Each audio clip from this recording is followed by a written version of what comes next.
서울에서 천문학적인 재산과 하늘을 찌를 듯한 권력을 쥐고 있는 한 재벌 그룹 회장이 갑작스럽게 아내의 고향인 안동으로 설날을 쇠러 가기로 결심했습니다. 그는 낡은 대림 배달 오토바이를 타고 칼바람이 부는 먼 길을 달려 처가 식구들의 진심을 시험해 보기로 했죠. 하지만 예상과 달리 그는 문전박대를 당하며 하인들이나 쓰는 행랑채 부엌 구석으로 쫓겨나 찬밥에 딱딱한 멸치볶음으로 끼니를 때워야 했습니다. 식구들이 안채와 사랑방에서 성대한 잔치를 벌이는 동안 그들은 구박받는 이 남자가 한 지역의 경제적 운명을 손에 쥐고 있다는 사실을 꿈에도 몰랐습니다. 결국 그의 진짜 정체가 드러났을 때 모두가 땅을 치며 후회하게 되었습니다. 여러분이 만약 이런 냉혹한 진실을 마주했다면 고개를 숙이고 잘못을 빌까요? 아니면 수치심에 뒤도 돌아보지 않고 떠날까요? 댓글로 여러분의 생각과 느낌을 남겨주세요. 은색 대림시티 에이스 110, 낡은 오토바이가 얼어붙은 울퉁불퉁한 흙길을 지날 때마다 덜덜거리며 진동했습니다. 살을 애는 듯한 칼바람이 싸구려 회색 패딩 점퍼의 해진 틈으로 파고들었고 겨울 논두렁에서 짚을 태우는 매캐한 냄새가 도로의 먼지와 함께 날아왔습니다. 오토바이 위 40대 중반의 남자는 챙이 낡은 모자를 푹 눌러서 강인한 얼굴의 절반을 가리고 있었습니다. 그의 눈은 설날을 앞둔 경상북도 시골에 익숙한 구비기를 묵묵히 관찰하고 있었습니다. 소박하다 못해 다소 초라해 보이는 그 옷차림 속의 인물이 한국 최고의 태양 미디어 그룹 공진욱 회장이라는 사실을, 대한민국 정재계의 거물들과 악수를 나누던 그 사람이라는 사실을 아무도 짐작하지 못했습니다. 하지만 오늘 그는 경제신문 일면을 장식하는 공 회장이 아니라 이 보수적인 시골 마을 사람들이 흔히 부르던 대로 처가에 설 쇠러온 배달꾼 우기일 뿐이었습니다. 회색빛 겨울 하늘 아래 눈 덮인 늙은 소나무 숲 뒤로 약한 햇살이 조심스레 비치고 있었습니다. 그는 마을 어귀의 낡은 농기구 수리점 앞에 오토바이를 세웠습니다. 백발의 허리가 굽은 주인 구씨 할아버지가 추운 날씨에 시동이 걸리지 않는 경운기와 씨름하며 곤란해하고 있었습니다. 진욱은 말없이 오토바이를 세우고 주머니에서 작은 드라이버를 꺼냈습니다. 언 손을 비비고는 몸을 굽혀 점화 장치를 꼼꼼히 살폈습니다. 10분 뒤 경운기 엔진 소리가 거짓말처럼 경쾌하게 마치 고장 난 적 없었다는 듯 규칙적으로 울려 퍼졌습니다.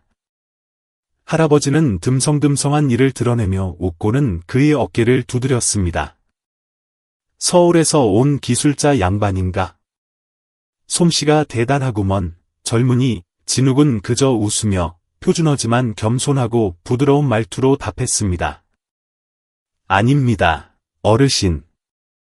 어릴 때부터 기계 만지는 걸 좋아해서 어깨너머로 좀 배웠을 뿐입니다. 할아버지는 고개를 끄덕이며 보온병에서 따뜻한 옥수수차를 따라주었습니다. 두 사람은 삐걱거리는 나무 의자에 앉아 농산물 가격이며 설 명절 이야기를 나눴습니다. 차가 식기를 기다리는 동안 그는 오토바이 뒷좌석에 묶인 천 가방의 끈을 다시 단단히 동여맸습니다. 가방 깊숙한 곳에는 천으로 꼼꼼히 감싼 작은 나무 상자가 들어있었습니다. 그것이 훗날 엄청난 반전을 가져올 충격적인 시험의 열쇠이자 선물이라는 사실은 아무도 몰랐습니다. 친절한 할아버지와 작별하고 그는 마을 깊숙한 곳으로 향했습니다. 가는 길에 길가 좌판에 들러 돌아가신 장모님이 생전에 무척 좋아하셨던 순결한 하얀 매와 꽃다발을 샀습니다. 아내의 당부대로 손으로 직접 빚은 수제 만두 한 상자와 지역 특산품인 막걸리 한 병도 샀습니다. 가게 주인 아가씨가 낯선 그를 보며 걸쭉한 사투리로 물었습니다. 아재여, 어느 집 귀한 손님인겨? 진욱이 답했습니다. 예, 강 건너 하회마을 방신에 그 댁에 갑니다. 그러자 아가씨가 반갑게 말했습니다. 아, 그 종손 댁 말이제? 그럼 오 여산에 들러서 단팥죽도 좀 사가이소. 우리 동네는 외제 과자 그런 거 안 쳐준다 아입니까? 전부 집에서 만든 신토부리가 최고지에 그는 고개를 끄덕이며 감사를 표하고 천천히 다시 시동을 걸었습니다. 낡은 오토바이가 털털거리며 이끼 낀 한옥 기와집들 사이를 지나갔습니다. 설날의 분위기가 시골 마을 곳곳에 스며들어 있었습니다. 멀리서부터 애고를 막기 위해 쳐놓은 금줄이 보여 축제의 엄숙함과 화려함을 동시에 알리고 있었습니다. 마을 회관마당 한쪽에서는 떡매로 인절미를 치는 소리가 쿵덕쿵덕 울려 퍼졌습니다. 아이들은 윷놀이를 하느라 서로 다투며 소리를 지르고 웃고 떠들었습니다. 그가 미처 시동을 끄기도 전에 마을 입구에서 담배를 피우던 청년 무리들이 비웃음을 흘리며 진흙 묻은 서울 번호판을 곁눈질했습니다. 오, 배달 오토바이 죽이는데? 서울서 여기까지 오느라 반달 월급은 날렸겠다. 기름값 없어서 처가에 손 벌리러 온 거 아이가 서울 신랑? 맞네, 어디 치킨집 오토바이 빌려 타고 폼 잡으러 왔나 보네. 와이프는 마중도 안 나오나? 떡국 끓이고 시중 드느라 바빠서 챙겨줄 사람도 없나 보지. 진욱은 가볍게 목례만 할 뿐 그들의 도발에 대꾸하지 않았습니다. 그는 이런 식의 조롱, 가난한 사람에 대한 청년들의 멸시에 너무나 익숙했기 때문입니다. 그가 입고 있는 낡은 패딩 점퍼 하나로 사람을 판단하는 저들에게는 그는 언제나 침묵을 선택했습니다. 진실이 밝혀지는 순간, 모든 것을 뒤집는 데는 단 한순간이면 족하다는 것을 알기 때문이었습니다. 몇백 미터를 더 가서 그는 방시 종택의 위험 있는 전통 한옥 소들대문 앞에 멈췄습니다. 마당에는 잎이 다 떨어진 늙은 감나무에 까치밥으로 남겨둔 붉은 감 몇 개만이 회색 하늘을 배경으로 드문드문 매달려 있었습니다. 그때 마당 안에서 한 여인이 걸어 나왔습니다.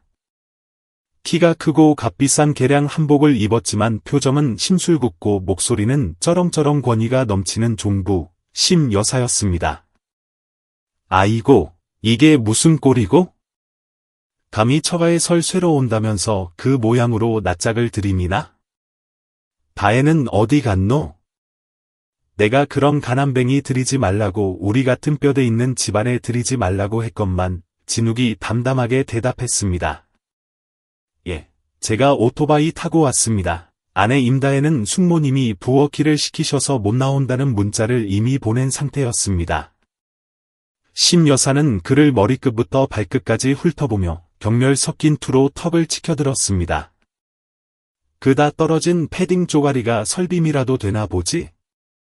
니 타고 온 똥차 오토바이 꼬라지 좀 봐라. 그러고도 종갓집 밥 얻어먹겠다고 왔나? 또 실직하고 마누라한테 돈 타 쓰려고 기어 들어온 거 아이가.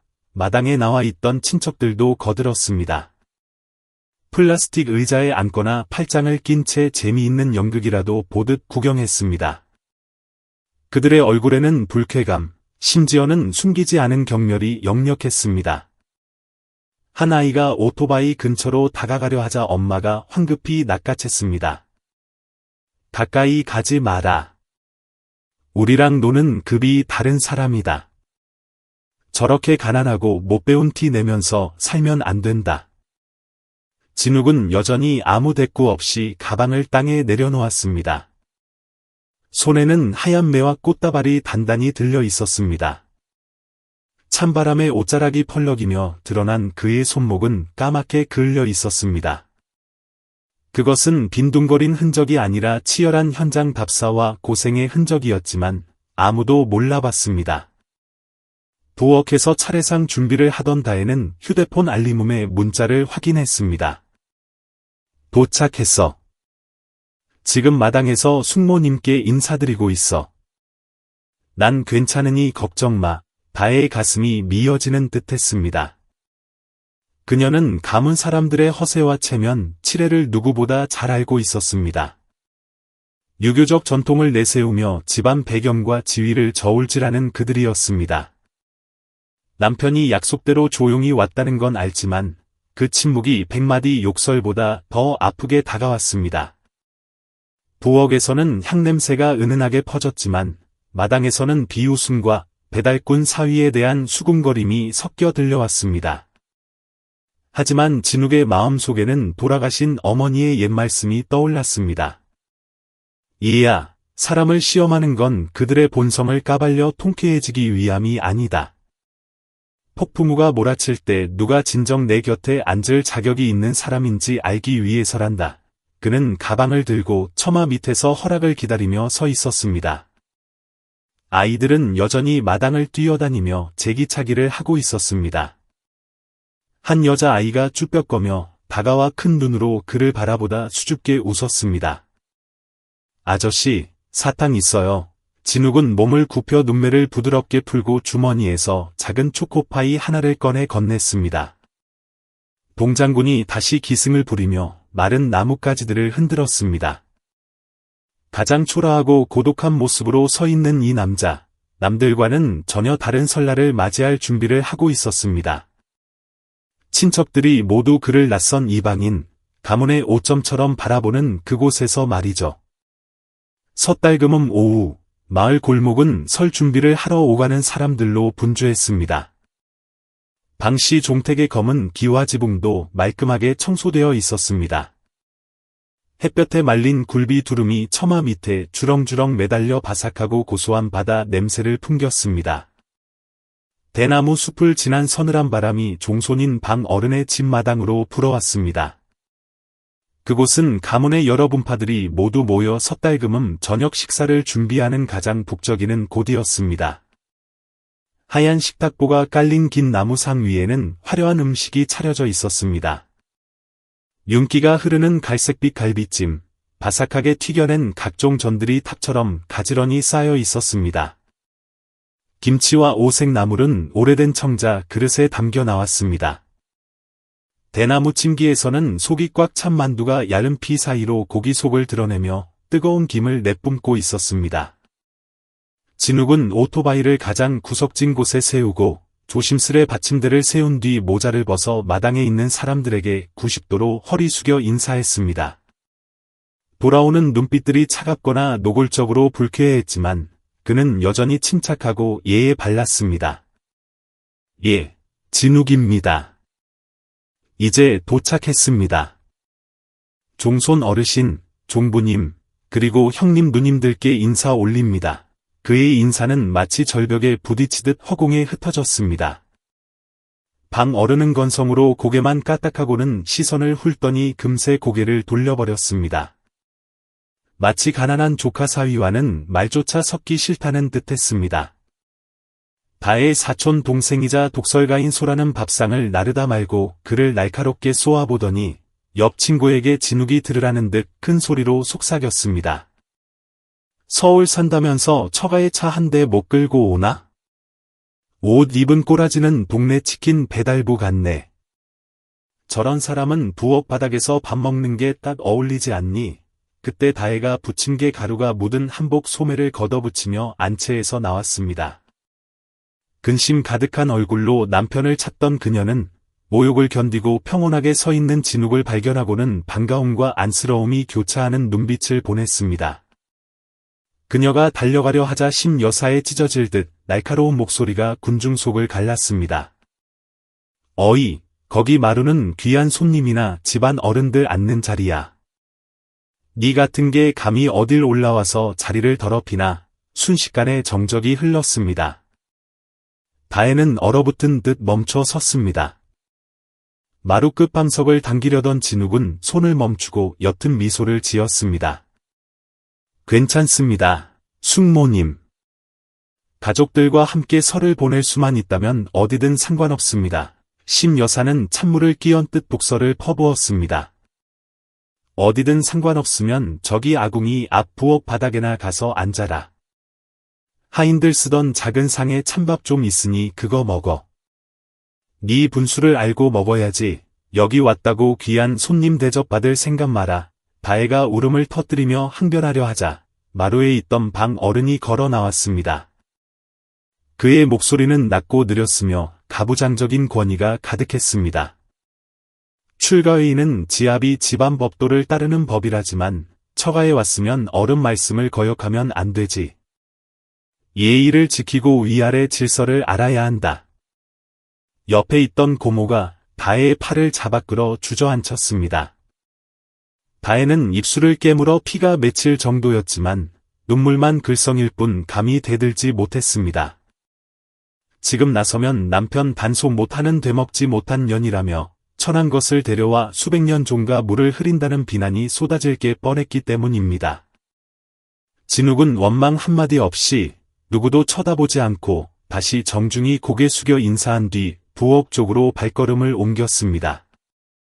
그곳은 연기에 그을린 작고 허름한 별채였습니다. 덜컹거리는 낮은 나무 탁자 하나가 전부였습니다. 탁자 위 양은 쟁반에는 딱딱하게 굳은 멸치볶음 한 접시와 간장, 식은 나물 몇 가닥이 놓여 있었습니다. 그는 아궁이 재의 온기가 남아있는 곳 옆에 낮은 나무 의자에 앉았습니다. 부엌의 연기는 가라앉았지만 타다 남은 장작이 탁탁거리며 소리를 냈습니다. 찢어진 창호지 문틈으로 바람이 새어 들어와 윙윙거렸습니다. 진욱은 매와 꽃다발을 옆에 두고 앉아 차가운 밥을 한술 떴습니다. 딱딱한 멸치를 씹을 때마다 매캐한 탄내가 코를 찔렀지만 그는 최고급 호텔 요리를 맛보듯 천천히 그리고 품위 있게 식사를 이어갔습니다. 안채 대청마루에서는 소주잔 부딪히는 소리와 왁자지껄한 웃음소리가 들려왔습니다. 호탕한 새의 덕담이 끊이지 않았습니다. 그 즐거운 소리는 그가 앉은 곳의 고립감과 냉기를 더욱 돋보이게 했습니다. 한쪽은 산의 진미가 가득한 잔치상, 다른 한쪽은 찬밥의 마른 반찬. 두 개의 상반된 세계가 한 지붕 아래 잔인하게 공존하고 있었습니다. 다혜는 부엌 문 뒤에 숨어 붉어진 눈으로 남편을 지켜보았습니다. 눈물을 삼키며 이 식사 자리가 빨리 끝나 남편 곁으로 달려갈 수 있기만을 바랐습니다. 따뜻한 국물이라도 떠다 주고 싶었지만 심 여사의 매서운 눈초리가 마치 감시하듯 그녀를 쫓고 있어 옴짝달싹할 수 없었습니다. 그때 담장 밖 좁은 골목에 고급 검은색 코트를 입고 마스크와 선글라스를 낀 중년 남자가 전봇대에 기대어 조용히 서 있었습니다. 그는 진욱의 그림자 같은 수행비서이자 오른팔인 차 실장이었습니다.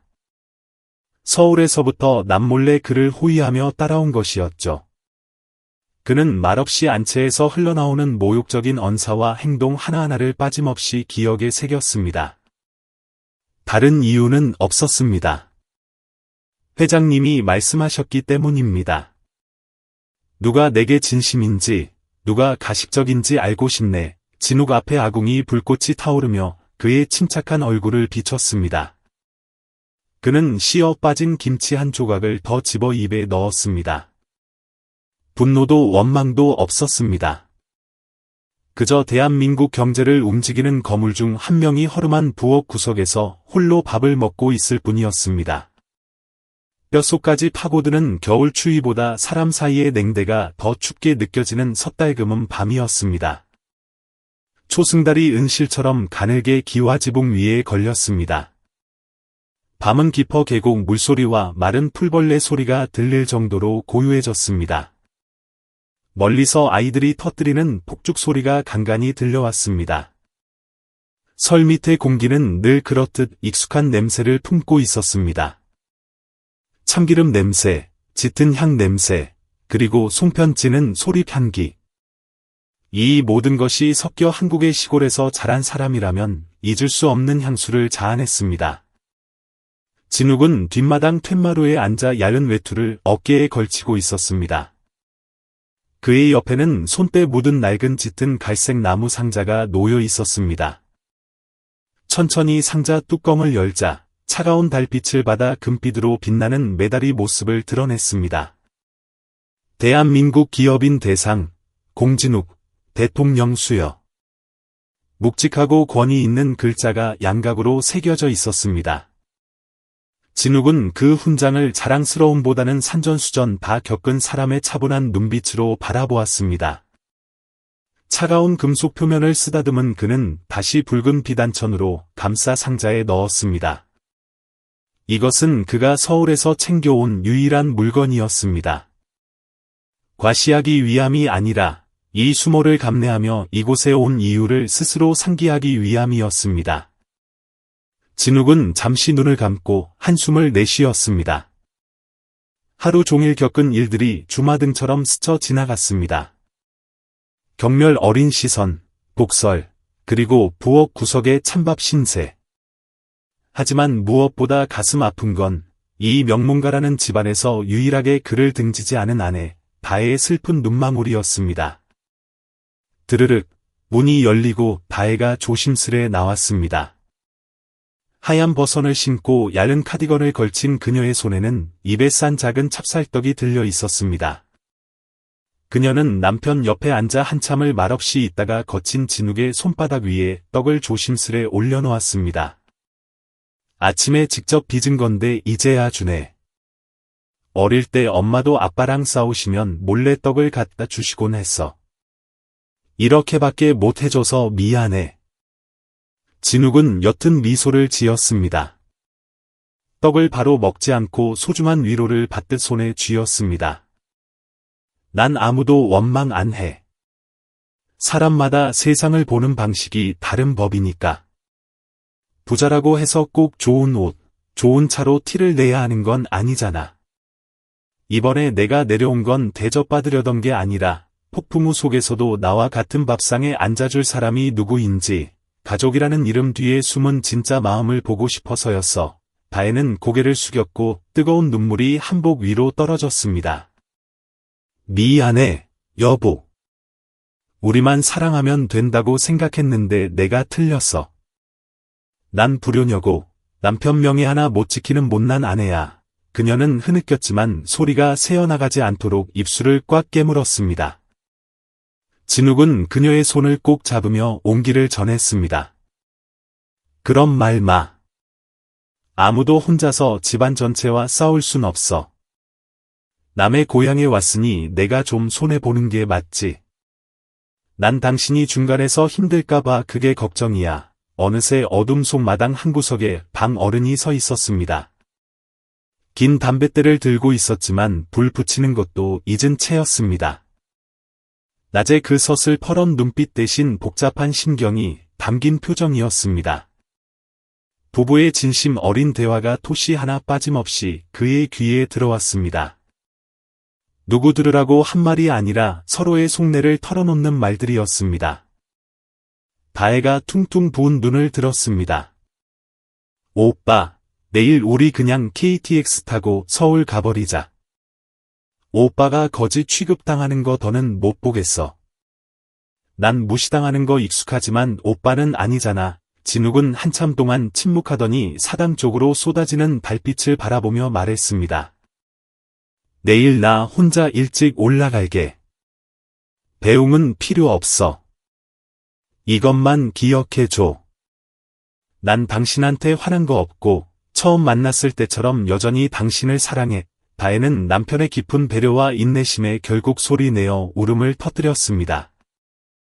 자신을 탓하게 만드는 그 지독한 선량함이 그녀의 마음을 더욱 아프게 했습니다.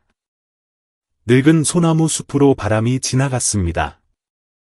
아이들의 웃음소리가 멀리서 들려왔습니다. 하늘엔 초승달이 자애로운 눈길로 마을을 내려다보고 있었습니다. 안채에서는 여전히 술잔을 부딪히며 서로의 성공을 과시하는 대화가 오갔습니다. 강남 아파트를 샀네, 외제차를 바꿨네 하는 속물적인 이야기들. 아무도 몰랐습니다. 부엌댁이 취급받으며 찬밥을 먹고 툇마루에서 추위에 떨고 있는 이 남자가 대한민국 경제를 쥐락펴락하는 그룹 총수라는 사실을요. 그가 손가락 하나만 까딱해도 자신들을 납작 엎드리게 만들 수 있다는 것을요. 하지만 그는 권력을 휘두르는 대신 침묵을 선택했습니다. 적어도 이 신성한 설 전날 밤에는요. 가장 너그럽고 포용적이어야 할 명절 아침이 밝았습니다. 하얀 매화나무 가지 사이로 스며든 새해 첫 햇살이 대청마루의 자개상 위를 비췄습니다. 방씨 종택은 새배객들로 붐볐습니다. 설날 아침 특유의 엄숙하면서도 활기찬 분위기 속에서 아이들은 색동저고리를 입고 뛰어다녔고 어른들은 세뱃돈 봉투를 준비하느라 분주했습니다. 웃음소리와 함께 떡국 냄새, 향 냄새가 어우러졌습니다. 방씨 가문은 매년 설날 차례를 지내기 위해 모든 자손이 모이는 전통이 있었는데 올해는 가문의 위세를 과시하려는지 더 많은 사람이 모였습니다. 하지만 그 화려함 속에 어딘가 모를 어색한 침묵이 숨어 있었습니다. 어제 저녁 부엌으로 쫓겨난 가난한 사위 이야기는 아무도 꺼내지 않았습니다. 다혜가 밤새 툇마루에서 울었다는 사실도 묻지 않았습니다. 마치 그 배달꾼 사위의 존재 자체를 지워버리거나 즐거운 날에 어울리지 않는 잡티 정도로 여기는 듯했습니다. 진욱은 여전히 마루 구석진 곳에 앉아 찻잔을 든 채 마당에서 투호 놀이를 하는 아이들을 물끄러미 바라보고 있었습니다. 그때 방문이 쾅 열리며 소라가 사색이 되어 뛰어 들어왔습니다. 그녀의 손에는 스마트폰이 들려 있었고 마치 귀신이라도 본 듯 손을 떨고 있었습니다. 그녀의 시선은 왁자지껄한 친척들이 아니라 구석에 앉은 진욱에게 고정되었습니다. 경악과 공포, 믿을 수 없다는 표정이 뒤섞여 있었습니다. 여러분, 다들 이 사람 누군지 알아요? 소라가 비명에 가까운 소리로 외쳤습니다. 다혜 언니 남편이라고요. 제가 아침 뉴스 보다가 닮은 사람이 있어서 자세히 봤는데 점 위치랑 목소리까지 형부랑 똑같아요. 소라는 스마트폰 화면을 사람들에게 들이밀었습니다. 아침 경제 뉴스의 한 장면이 재생되고 있었습니다. 화려한 아시아 태평양 경제 포럼 로고가 박힌 단상 위 완벽한 피대 회색 정장을 입은 남자가 마이크를 잡고 미디어 생태계 전략에 대해 연설하고 있었습니다. 순식간에 시끌벅적하던 집안이 찬물을 끼얹은 듯 조용해졌습니다. 한 아이가 천진난만하게 물었습니다. 우기 아저씨 유명한 사람이야. 가식적인 훈훈함은 깨지고 무거운 침묵이 내려앉았습니다. 모든 시선이 진욱에게 쏠렸습니다. 그는 마치 아무 일도 없다는 듯 차를 마시고 있었습니다. 방 어른의 찻잔 쥔 손이 미세하게 떨렸습니다. 심 여사는 턱이 빠질 듯 입을 벌리고 있었습니다. 경멸과 무시로 가득 찼던 그들의 눈빛이 의심과 당혹감, 그리고 경악으로 바뀌었습니다. 누구 하나 입을 떼지 못하는 그 숨 막히는 순간, 대문이 천천히 열렸습니다. 검은 정장에 흰 장갑을 낀 중년 남자가 절도 있으면서도 정중하게 들어왔습니다. 그는 마루 앞에 멈춰 서서 진욱을 향해 90도로 깊숙이 허리를 숙였습니다. 그리고 또렷한 목소리로 말했습니다. 회장님, 차량 대기시켰습니다. 지시하신 대로 마을 입구에서 모시겠습니다. 회장님이라는 두 글자가 거대한 망치가 되어 사람들의 헛된 자존심과 오만함을 산산조각 냈습니다. 아무도 움직이지 못했습니다. 숨소리조차 들리지 않았습니다. 진욱은 천천히 찻잔을 내려놓고 일어섰습니다. 그는 어제 고물 취급받던 낡은 나무 상자를 열어 훈장과 상장을 꺼내 방 어른 앞 탁자 위에 올려놓았습니다. 제 이름은 공진욱입니다. 태양미디어 그룹 이사회 의장을 맡고 있습니다. 뉴스에서 들어보신 분도 계실 겁니다. 그의 목소리는 차분하고 낮았습니다. 화를 내지도 고함을 치지도 않았습니다. 그 섬뜩할 정도의 평정심이 공기를 더 무겁게 짓눌렀습니다. 제가 여기 온 건 유세를 떨거나 이름을 알리려던 게 아닙니다. 그저 아내와 함께 평범하고 소박한 설날을 보내고 싶었을 뿐입니다. 하지만 여기 계신 몇몇 분들에게는 제가 타는 배달 오토바이, 낡은 신발, 해진 옷이 사람의 인격을 재는 유일한 잣대였나 봅니다. 아무도 대꾸하지 못하고 고개를 숙였습니다. 심 여사는 변명하려다 입을 다물었고 얼굴은 백지장처럼 하얘졌습니다. 방 어른은 한복 소매를 꽉 쥐며 시선을 피했습니다. 다혜는 구석에서 두 손을 모은 채 눈물을 흘리고 있었습니다. 진욱은 한 발 물러서서 집안을 둘러보았습니다. 어제까지만 해도 그를 가난한 사위라며 부엌으로 내몰았던 고디였습니다. 사람은 심성과 덕으로 평가받아야지 옷이나 차로 평가받아선 안 된다고들 하죠. 하지만 저는 원망하지 않습니다. 누구나 자신 말에 처세술이 있으니까요. 저 또한 제 방식대로 하겠습니다. 그는 뒤돌아 기다리고 있는 차 실장 쪽으로 걸음을 옮겼습니다. 하지만 문지방을 넘기 전 마지막으로 뒤를 돌아보았습니다. 조용할수록 더 사무치는 법입니다. 다들 새해 복 많이 받으시고 건강하십시오. 저는 아마 다시는 올 일이 없을 것 같군요. 욕설도, 훈계도, 사과를 요구하는 말도 없었습니다. 진욱은 떠났습니다. 남겨진 것은 당혹스러운 눈빛들과 수군거림, 그리고 수치심에 붉어진 얼굴들 뿐이었습니다. 차상 위에는 금빛 훈장이 낡은 오토바이와 허름한 옷차림 때문에 위대한 사람을 알아보지 못한 그들의 어리석음을 비웃듯 차갑게 빛나고 있었습니다. 설날 아침은 충격 속에 지나갔습니다. 마당에는 여전히 따스한 햇살이 비쳤지만 사람들의 마음은 폭풍우가 휩쓸고 간 듯했습니다. 어색한 명절 분위기는 땅에 떨어진 매화 꽃잎처럼 처량했습니다. 향 연기가 피어오르는 안채 대청마루는 황급히 재정비되었습니다. 어제의 무례함을 지우려는 듯 먼지 하나 없이 닦여 있었습니다. 상석에는 훨씬 더 호화로운 새 차례상이 차려졌습니다. 갈비찜, 만두, 전, 떡국 같은 메뉴는 같았지만 담음새가 달랐습니다. 평소 쓰던 그릇 대신 귀한 청자 반상기가 나왔습니다. 그리고 가장 상석, 어제 부엌으로 쫓겨났던 그 사람의 자리가 마련되었습니다. 심 여사가 떨리는 손으로 최상급 청주가 담긴 병을 들고 나왔습니다. 상 위에는 은색 술잔 3개가 놓여 있었습니다. 그녀는 빈 의자를 향해 마치 진욱이 앉아 있는 것처럼 상상하며 섰습니다. 공 회장님. 부디 이 자리에 앉아주게. 그래야 집안이 살고 가문이 빛나지 않겠나. 그녀의 목소리는 비굴하게 떨렸습니다. 집안 공기가 멈춘 듯했습니다. 당황한 눈빛들이 교차하다 황급히 흩어졌습니다. 소라는 아예 고개도 못 들고 재킷끝만 만지작거렸습니다. 방 어른은 종손의 체면을 지키려 헛기침을 하며 억지 미소를 지어 보였습니다. 진욱 조카, 어제는 우리가 눈이 어두워 몰라봤네. 시골 사람들이라 말이 좀 거칠어서 그러니 넓은 아량으로 이해해주게. 사실 처음 봤을 때부터 자네 관상이 예사롭지 않다 싶었어. 옆에 있던 고모도 거들었습니다.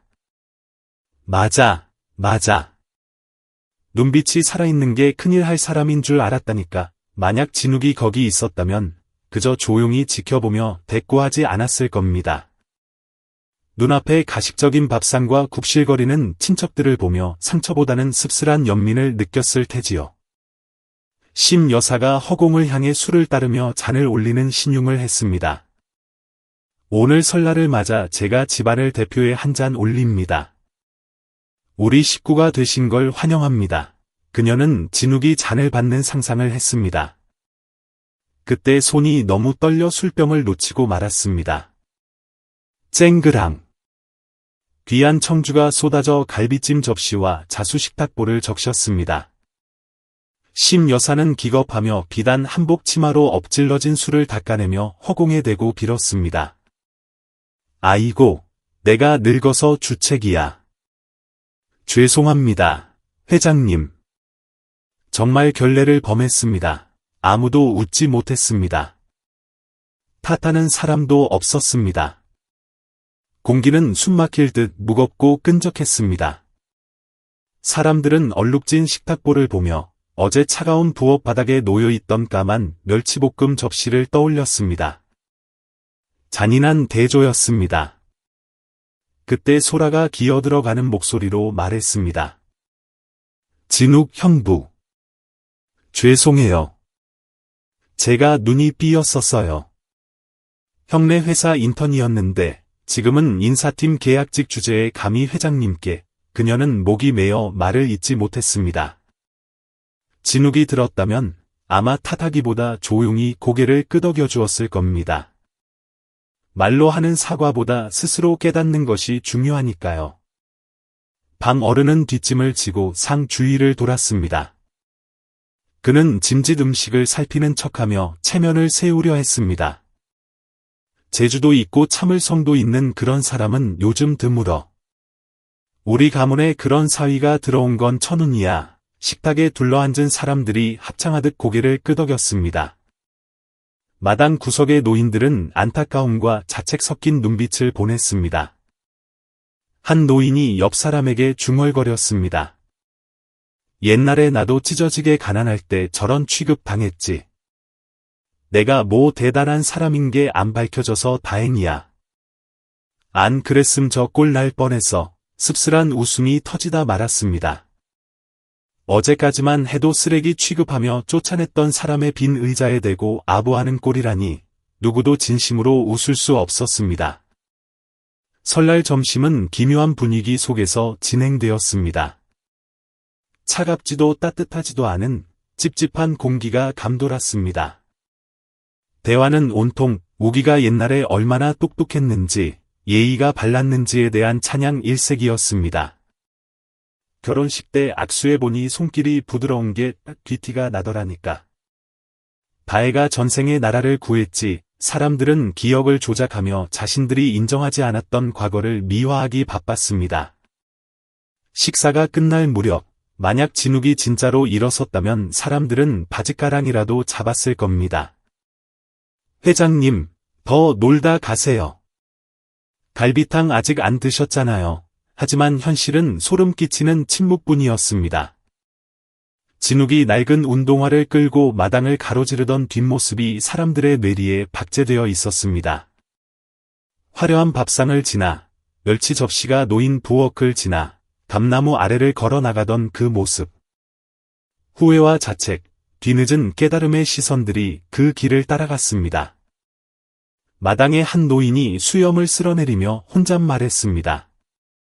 사람은 꼭 한 번 되게 넘어져 봐야 자기가 남들 마음속 어디쯤 서 있는지 아는 법이지. 설날 오후, 안동의 시골 마을은 고요하고 고풍스러운 정취에 잠겼습니다. 오전에 소동이 지나고 대부분의 집은 대문을 걸어 잠그고 휴식에 들어갔습니다. 돌담길을 따라 이어진 골목은 한산했고 낡은 자전거를 끌고 가는 노인 몇몇만이 보였습니다. 진욱은 주머니에 손을 깊숙이 찔러 넣고 천천히 걸었습니다. 낙동강에서 불어오는 바람이 집 냄새와 찬 기운을 실어 날랐습니다. 라디오에서 흘러나오는 트로트 자락이 어딘가에서 들려왔습니다. 마을 어귀 익숙한 모퉁이에서 그는 발걸음을 멈췄습니다. 오른쪽에 초라한 초가지붕 아래 작은 팥죽집이 있었습니다. 다리 하나가 부러져 벽돌을 괴어 놓은 의자, 바람에 흔들리는 밤나무, 그리고 오 할머니 단팥죽, 맛 일품이라고 쓴 낡은 나무 간판. 진욱의 입가에 미소가 번졌습니다.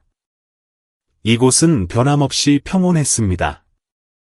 아주 오래전 가난한 청년 사업가였던 그는 이곳에서 비를 피하며 다해를 기다리곤 했습니다.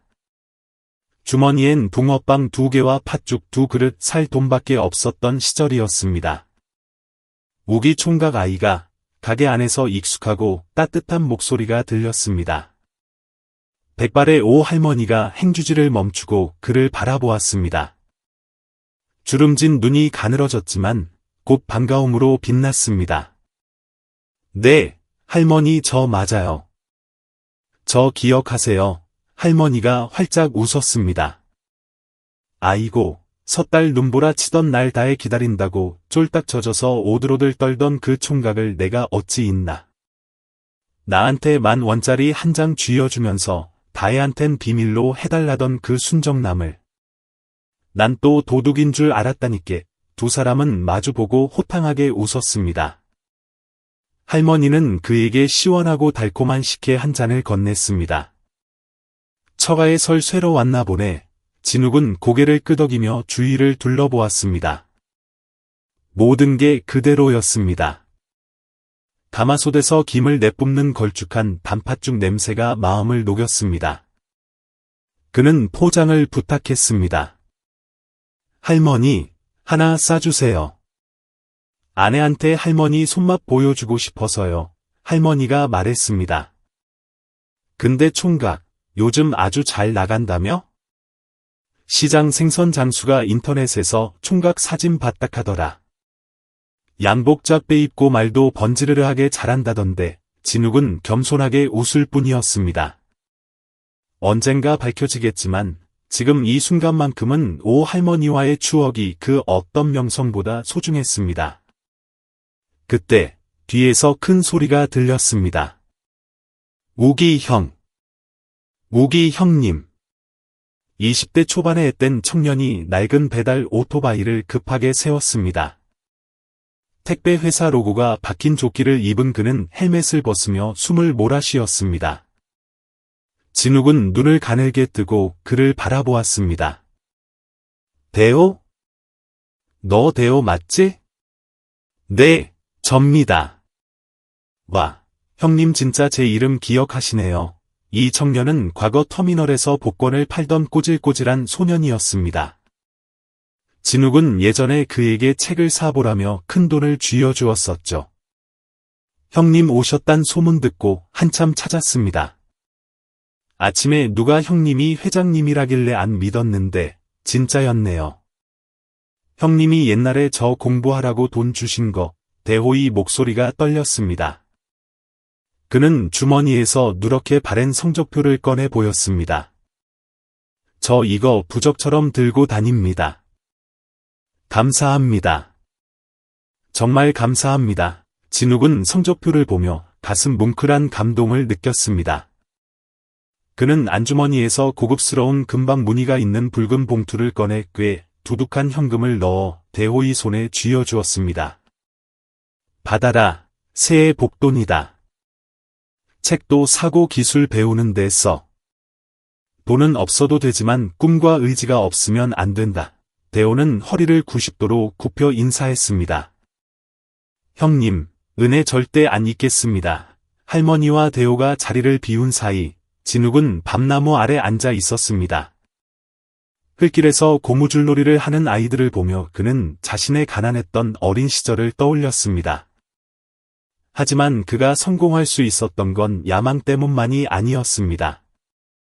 팥죽집 할머니 같은 분들의 따뜻한 인심과 대호 같은 아이들의 믿음이 있었기에 가능했습니다.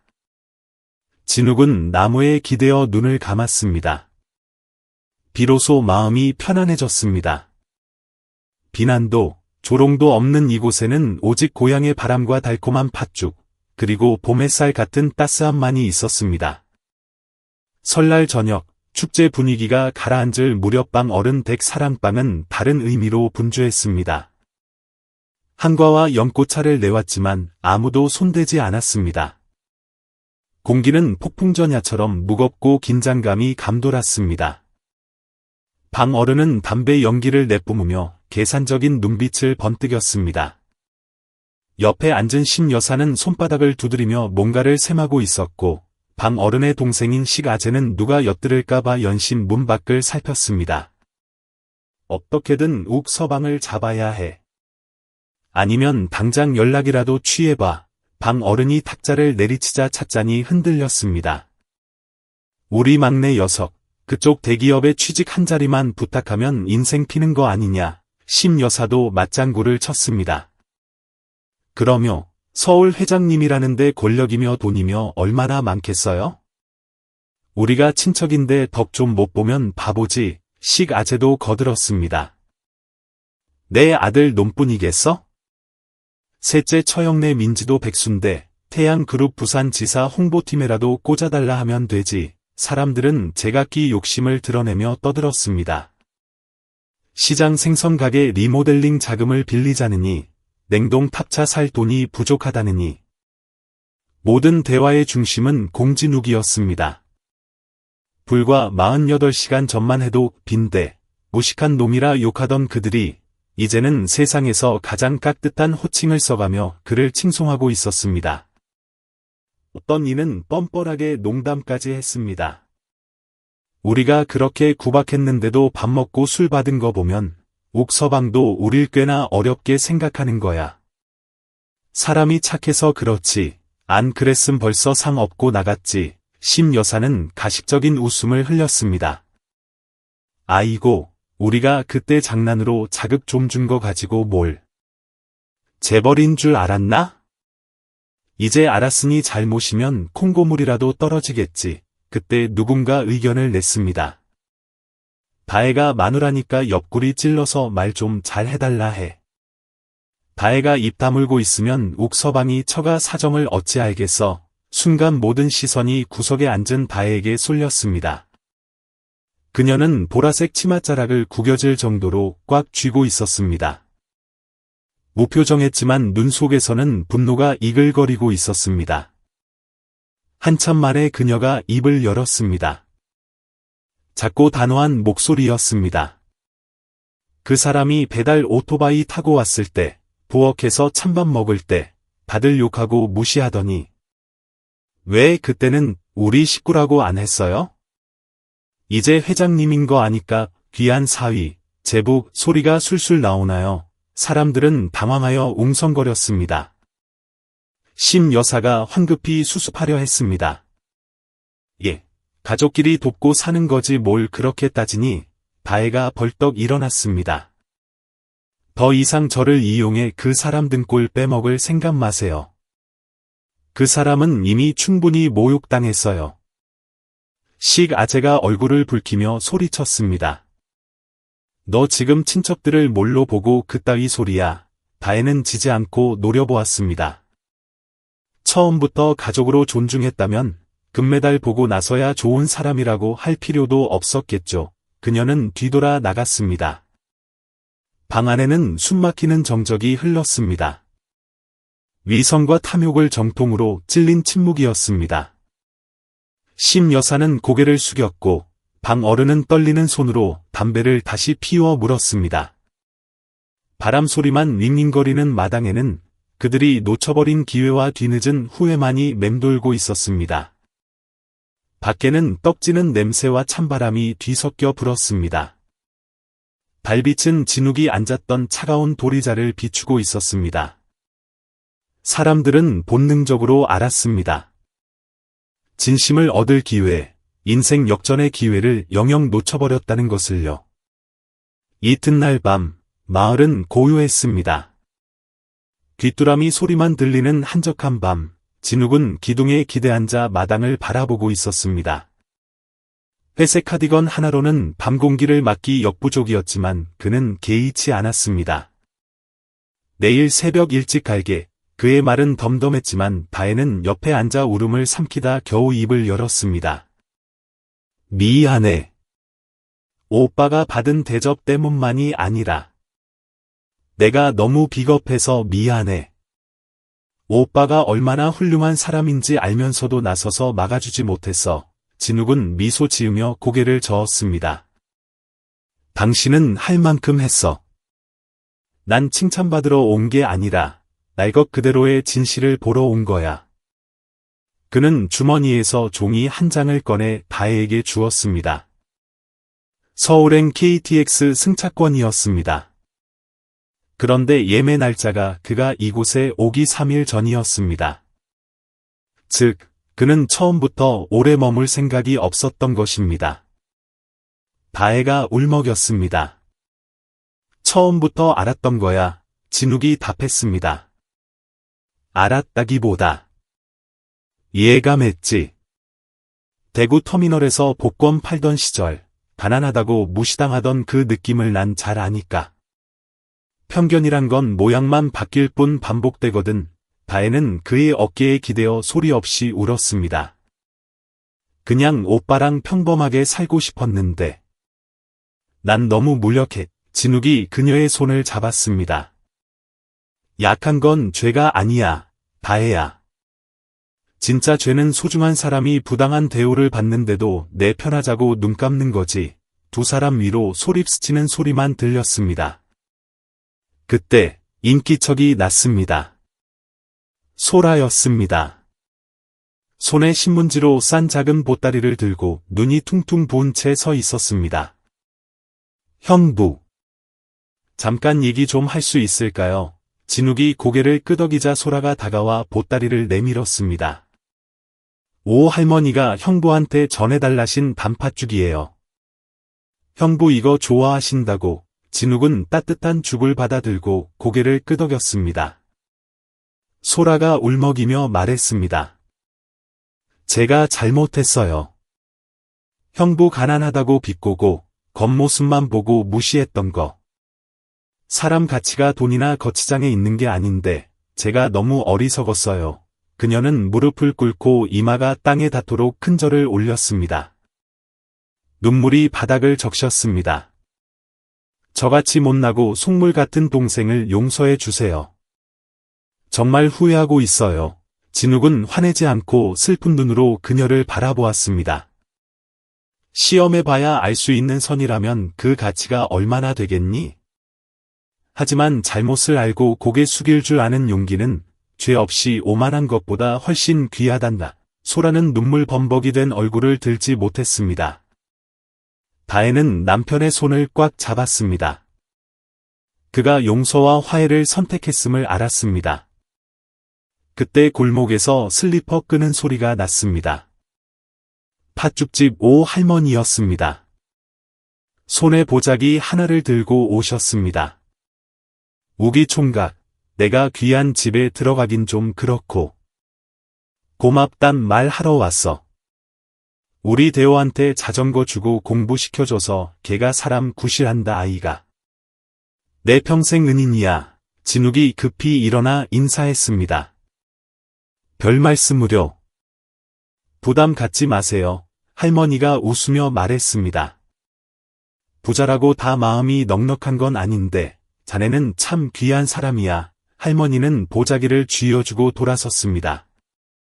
안에는 오색 송편이 들어있었습니다. 진욱은 미소 지었습니다. 행복은 과시가 아니라 필요할 때 전해지는 진심이라는 것을 다시금 깨달았습니다. 달빛 아래 진실과 용서가 교차하는 밤이 깊어갔습니다. 사흘째 되는 날 점심, 바람이 문풍지를 흔들었습니다. 감나무엔 마른 감 몇 개만 덩그러니 남아 명절의 끝을 알리고 있었습니다. 집안은 적막강산이었습니다. 왁자지껄하던 분위기는 온데간데 없고 상석에는 빈 의자 하나만 덩그러니 놓여 있었습니다. 부엌 구석에 처박혀 있던 그 절름발이 의자가 오늘은 닦고 닦아 반질반질한 상태로 가장 귀한 자리에 놓여 있었습니다. 다들 앉아요. 국 식겠네. 심 여사의 목소리엔 힘이 없었습니다. 상에는 갈비탕과 전이 올랐지만 아무도 젓가락을 들지 않았습니다.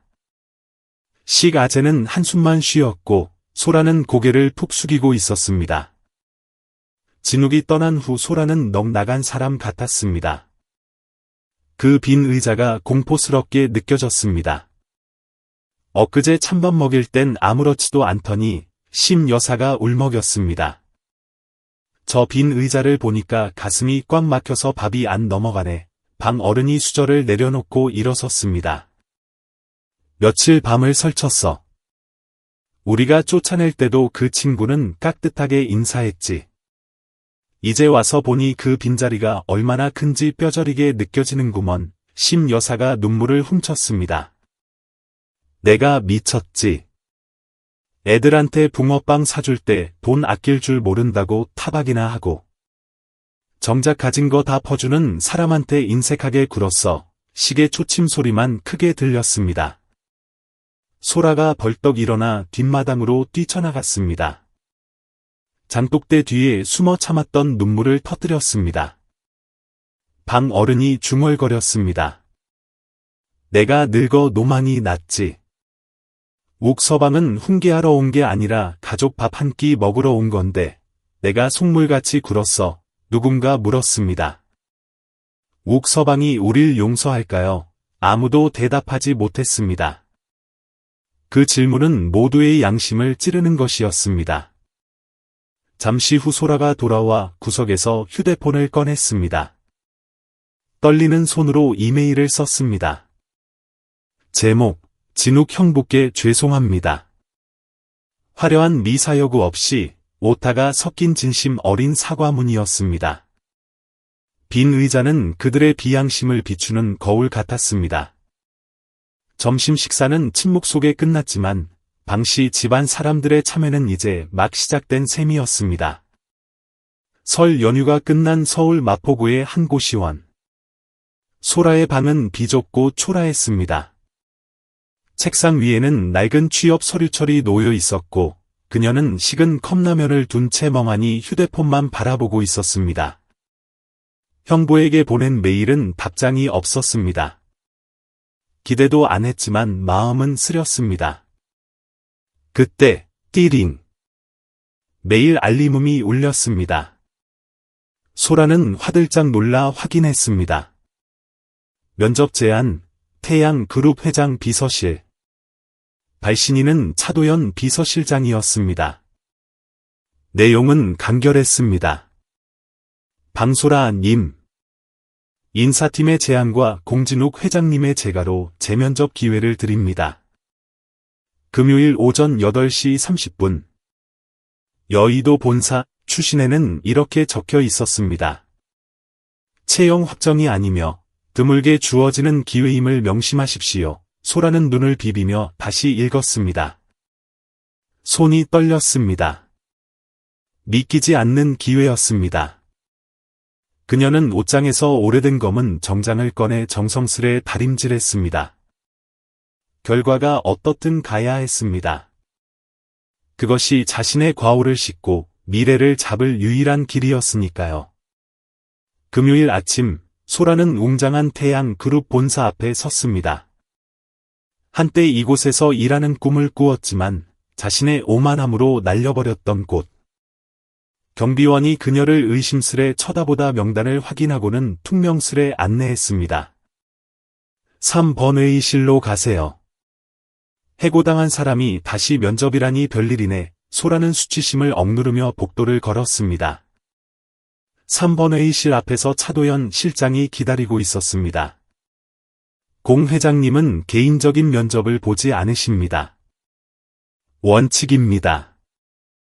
아시죠? 소라는 고개를 끄덕였습니다. 그녀가 무시했던 바로 그 원칙이었습니다. 면접관들은 냉정했습니다. 과거 이야기는 묻지 않고 오직 직무 능력과 태도만 평가했습니다. 소라는 꾸밈없이 자신의 실패와 깨달음을 이야기했습니다. 마지막으로 차 실장이 물었습니다. 다시 채용된다면 가장 먼저 무엇을 하겠습니까? 소라가 답했습니다. 누구의 사촌 동생도 아닌 성실한 사원 방소라로 일하겠습니다. 면접이 끝나고 소라는 건물을 나섰습니다. 합격 여부는 알 수 없었지만 적어도 자존감을 회복한 기분이었습니다. 오후, 여의도 사무실. 5번 회의실은 작고 조용했습니다. 책상 위엔 종이 한 장과 만년필이 놓여 있었습니다. 문제, 당신의 본성 중 가장 바꾸고 싶은 것은 무엇인가? 차 실장이 감독관으로 앉아 있었습니다. 소라는 떨리는 손으로 펜을 잡았습니다. 저는 가난하다는 이유로 사람을 무시하지 않기를 바랍니다. 그녀는 써 내려갔습니다. 겉모습만 보고 사람을 평가했던 저희 어리석음을 뼈저리게 후회합니다. 형부가 찬밥을 먹을 때 비웃었던 제 자신이 혐오스럽습니다. 다시 기회가 주어진다면 낮은 자세로 사람의 진심을 보는 법을 배우고 싶습니다.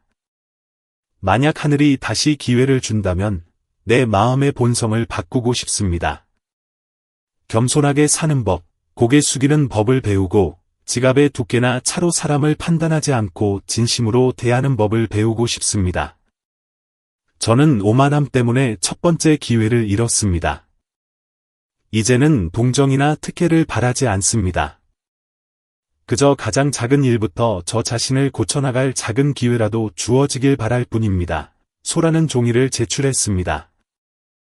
차 실장은 내용을 훑어보더니 서랍에서 하얀 봉투를 꺼냈습니다. 한 달 무급 수습 제안서입니다. 이 혹독한 수습 기간을 거쳐 팀장의 인정과 좋은 태도를 확인받으면 정규직 전환을 검토하겠습니다. 소라는 감격해 고개를 숙였습니다. 감사합니다. 정말 열심히 하겠습니다. 차 실장은 말했습니다. 말보다는 행동으로 보여주십시오. 소라는 봉투를 소중히 안고 나왔습니다. 그것은 다시 인생으로 돌아가는 티켓이었습니다. 그날 밤, 펜트하우스 집무실. 진욱은 소라의 반성문을 읽고 있었습니다. 시험해봐야 아는 선의가 무슨 가치가 있나? 라는 구절에서 그는 옅은 한숨을 내쉬었습니다. 그는 종이를 조심스럽게 접어 서랍에 넣고 잠갔습니다. 아무런 평가도 하지 않았습니다. 그의 머릿속에는 돌아가신 어머니의 가르침이 맴돌았습니다. 용서란 그들이 준 고통을 잊는 게 아니다. 용서란 사람에게 다른 길, 더 나은 삶을 살 수 있는 길을 열어주는 것이다. 창밖으로 서울의 밤거리가 화려하게 빛나고 있었습니다. 1월 말, 비 온 뒤 쌀쌀한 아침. 로비 안내 데스크로 전화가 왔습니다. 시골 할머니 한 분이 회장님은 찾아오셨다는 내용이었습니다. 차 실장이 내려가 보니 흙 묻은 한복을 입은 심 여사가 보따리를 든 채 쭈뼛거리고 있었습니다. 심 여사는 진욱을 만나 사죄하고 싶어 했습니다. 차 실장은 그녀를 안내했습니다. 회장실에 들어선 심 여사는 만두 보따리를 내려놓으며 울먹였습니다. 늙은이가 주책이지. 이거라도 전해주고 싶어서 왔네. 내 죄를 용서해주게. 진욱은 서류를 보던 눈을 들어 차 실장의 보고에 놀란 듯했습니다. 잠시 침묵하던 그는 단호하게 고개를 끄덕였습니다. 바실로 모셔. 내가 직접 맞이할 테니 절차는 필요 없어. 심 여사가 굽은 등으로 들어와 고개를 숙였습니다. 내가 자네를 너무 번거롭게 했구먼. 진욱은 급히 일어나 웃지도 차갑지도 않은 침착한 표정으로 맞이했습니다. 진욱은 정중히 차를 대접했습니다. 오시느라 고생하셨습니다. 심 여사는 품에서 낡은 흑백 사진을 꺼냈습니다. 진욱과 다혜가 처음 인사 왔을 때 찍은 사진이었습니다. 이거 보면서 내가 얼마나 후회했는지 몰라. 진욱은 미소 지으며 사진을 보았습니다. 사진 속 두 젊은이는 희망에 차 활짝 웃고 있었습니다. 그때 이 사진을 몰래 간직했었어. 너희가 가난해서 헤어질 줄 알고 나중에 증거로 쓰려던 거였는데. 아이고. 그녀는 사진을 진욱의 책상 위에 놓고 떨리는 손으로 자세를 바로잡으려 애썼습니다. 내가 틀렸어. 우리 집안이 다 틀려먹었어. 날 용서해 다오. 그래야 내가 맘 편히 눈을 감지. 진욱은 사진을 보며 처음으로 미소를 지었습니다. 그는 찻잔을 들어 한 모금 마시고 내려놓았습니다. 죽긴 누가 죽습니까? 그런 말씀 마세요. 오래 사셔서 친척 동생들 올바르게 이끌어 주셔야죠. 진욱의 따뜻한 말에 심 여사는 오열했습니다. 진욱은 직접 차를 리필해주며 가져오신 만두는 직원들과 잘 나눠 먹겠다고 했습니다. 심 여사는 눈을 가리고 어깨를 들썩였습니다.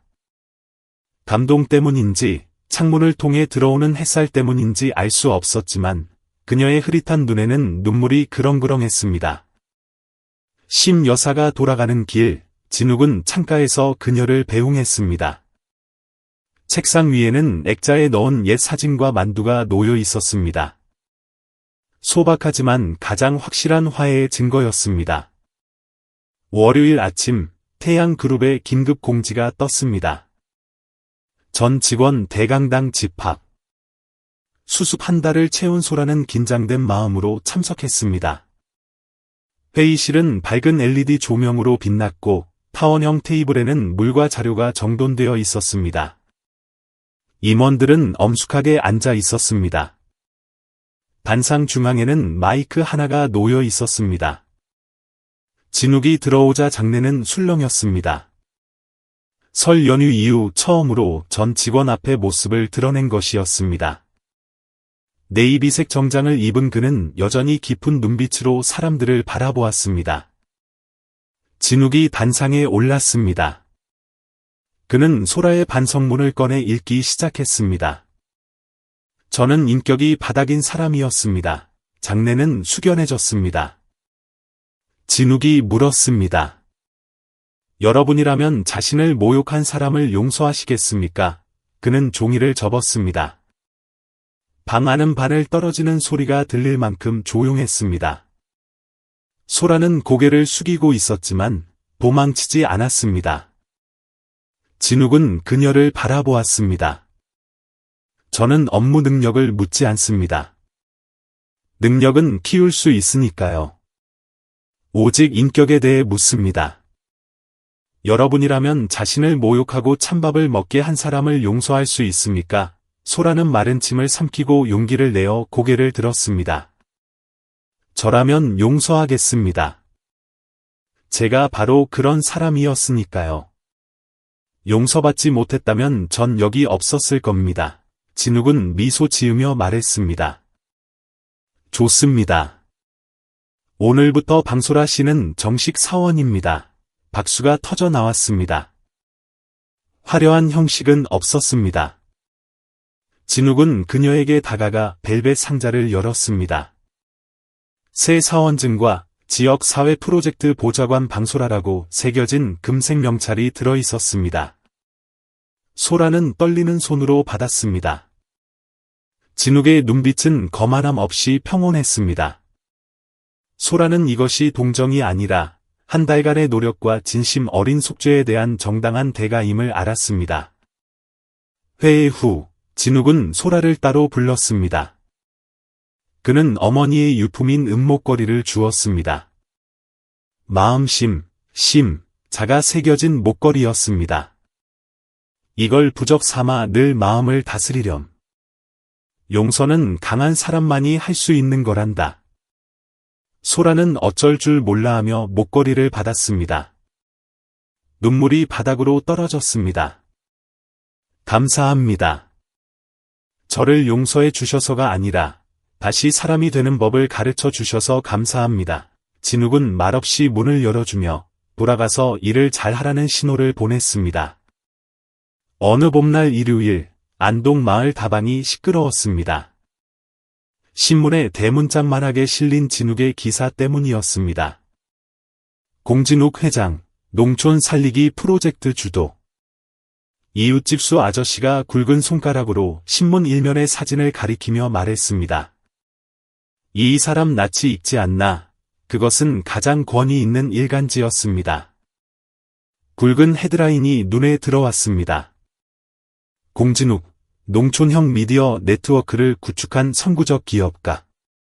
사진 속 진욱은 흰 셔츠를 입고 마이크를 든 채 연설하고 있었습니다.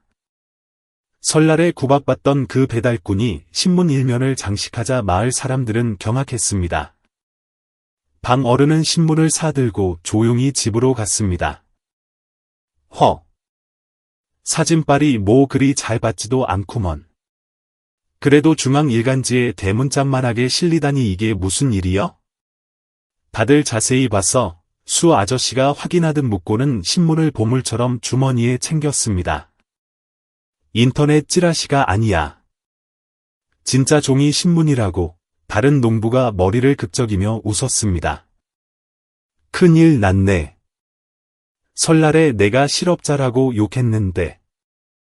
이제 보니 방 어른보다 더 높은 양반이었어. 웃음소리는 방 어른이 들어오자 뚝 끊겼습니다. 김이 모락모락 나는 종이컵 커피를 손에 들고 방 어른은 말없이 수 아저씨 주머니 속 신문을 곁눈질했습니다. 눈가는 퀭했고 그는 대충 인사를 건넸습니다. 안녕하신가. 아침부터 무슨 이야기를 그리 하나. 아무도 진욱의 이름을 꺼내지 못했습니다. 설날 심 여사가 진욱을 쫓아낼 때 동조하며 고개를 끄덕였던 그였으니까요. 고갯짓으로 그를 부엌으로 쫓아낸 장본인이기도 했습니다. 어색한 모닝커피를 마신 후 방 어른은 집으로 향했습니다. 그는 사랑방으로 들어갔습니다. 누렇게 바랜 벽에는 설날의 못 자국이 남아 있었습니다.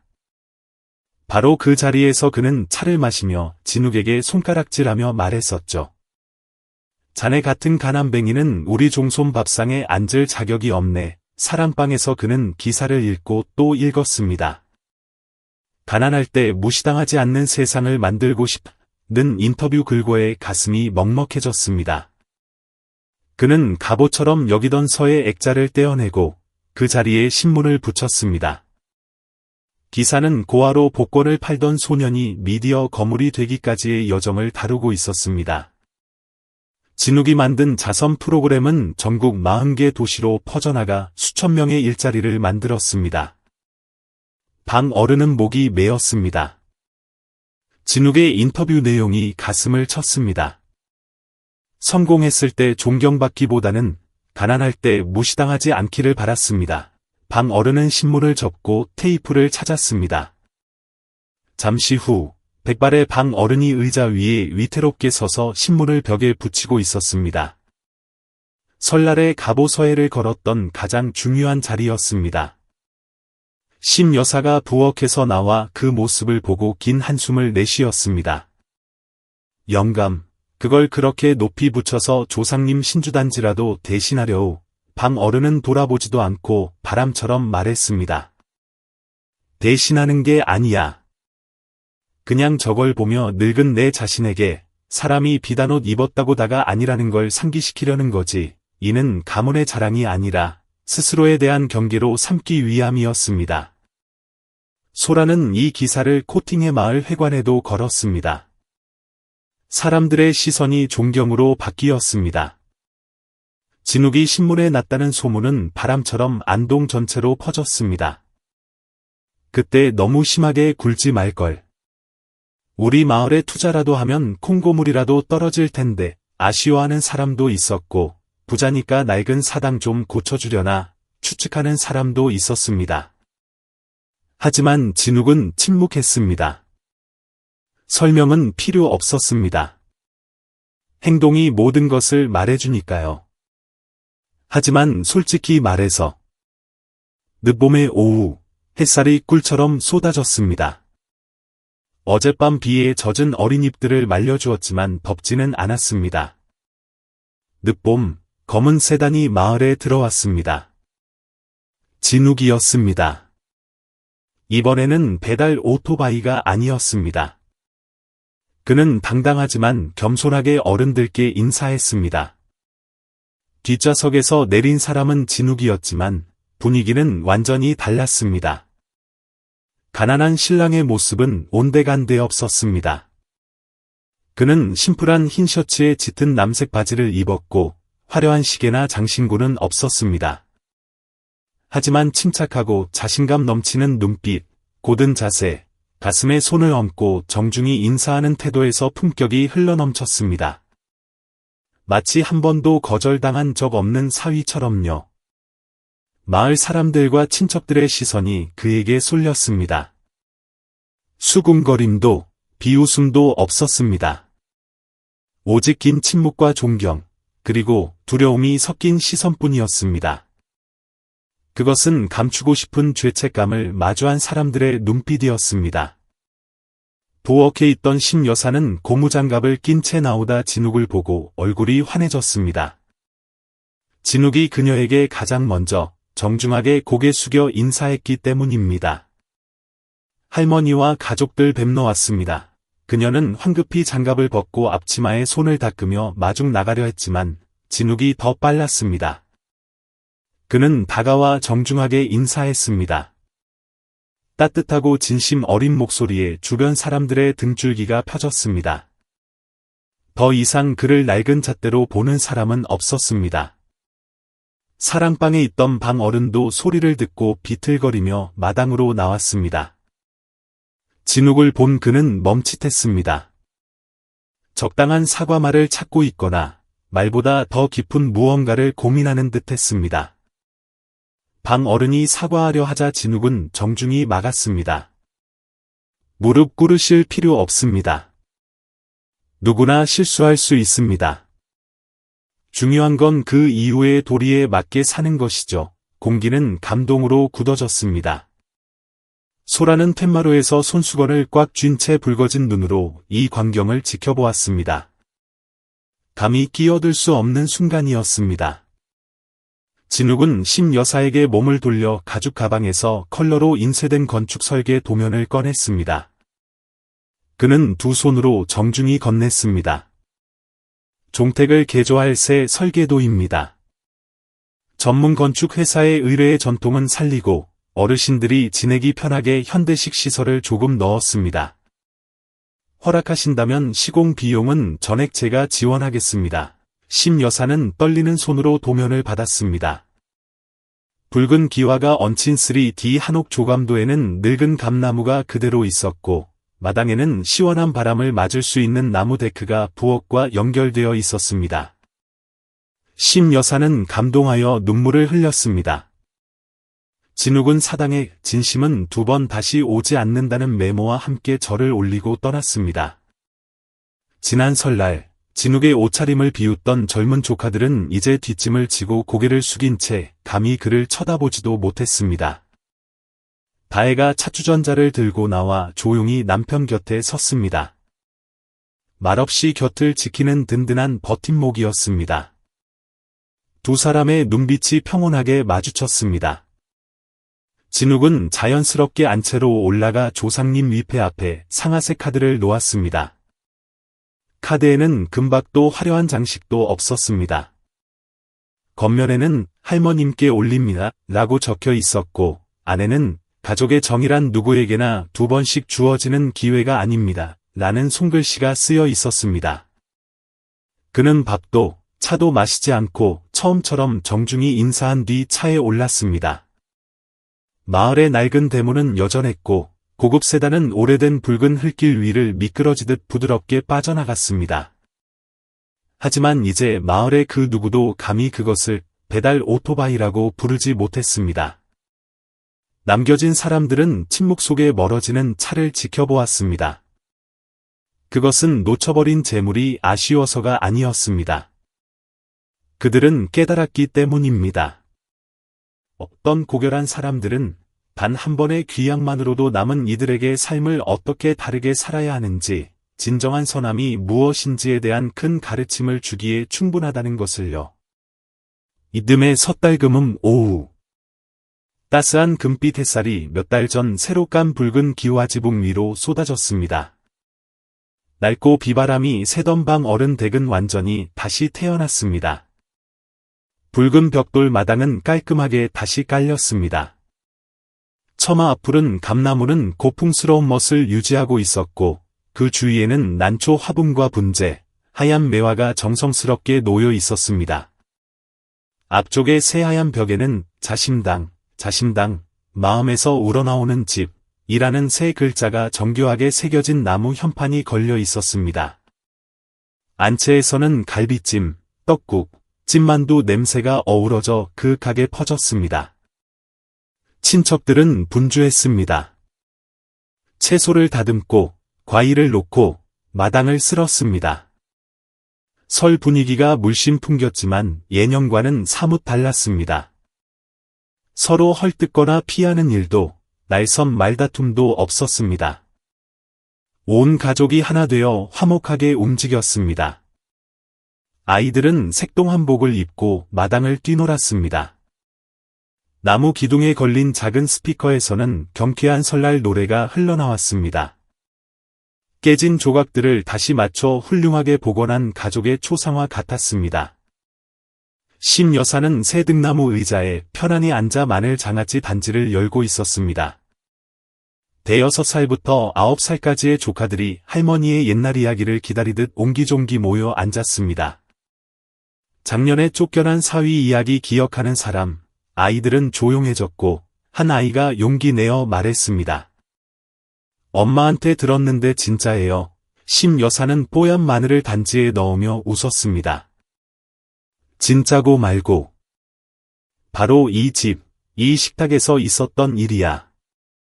사람들이 겸상도 안 시켜주고 부엌으로 쫓아내서 거지 취급을 했었지. 근데 그 쫓겨난 사람이 이렇게 멋진 집을 지어줬단다. 집안이 잠시 숙연해졌습니다. 부엌에서 소라가 나왔습니다.